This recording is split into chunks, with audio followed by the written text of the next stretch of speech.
வணக்கம். செல்வத்துள் செல்வம் செவிச்செல்வம் அச்செல்வம் செல்வத்துள் எல்லாம் தலை அப்படின்னு சொல்லி ஒரு குறள் எழுதியிருக்காரு. இந்த உலகத்தில் தங்கம், வைரம், வைடூரியம், மரகதம் என்னென்னமோ விலை உயர்ந்த பொருட்கள்லாம் நம்ம நாட்டில் இருக்க நவரத்தனங்கள்னு சொல்கிறாங்க. 9 வகையாக பிரிக்கிறாங்க. தங்கத்திலேருந்து எல்லாத்தையும் பிரித்து 9 வகையான நவரத்தனங்கள் நம்ம நாட்டில் இருக்குது.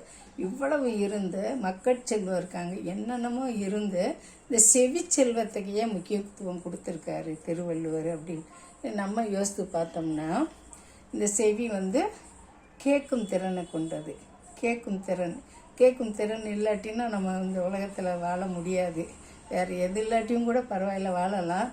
காதில் செவியில் கேட்கும் திறன் இல்லாமல் நம்ம உலகத்தில் வாழ முடியாது. அதனால தான் அவர் சொல்லியிருக்காரு, செல்வத்துள் செல்வம் செவிச்செல்வம் அச்செல்வம் செல்வத்துள் எல்லாம் தலை அப்படின்றார். எத்தனை செல்வங்கள் நாட்டில் உலகத்தில் இருந்தாலும் அதெல்லாம் அந்த செவிக்கு ஈடாகாது அப்படின்ற ஒரு கருத்தை வச்சு தான் செல்வத்துள் செல்வம் செவிச்செல்வம் அச்செல்வம் செல்வத்துள் எல்லாம் தலைன்னு சொல்லி அந்த குறளுக்கு பொருள் எழுதிட்டாரு.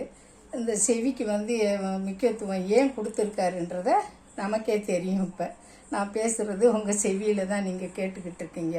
ஒரு பாட்டு கேட்கணும்னாலும் செவியில் தான் நம்ம கேட்குறோம், ரசிக்கிறோம். இந்த மாதிரி செவி அவ்வளவு முக்கியமானது அப்படின்றதுக்காகத்தான் செல்வத்துல எல்லாம் சிறந்த செல்வம் செவிச்செல்வம் அப்படின்னு சொல்லி முக்கியத்துவம் கொடுத்து திருவள்ளுவர் எழுதியிருக்காரு.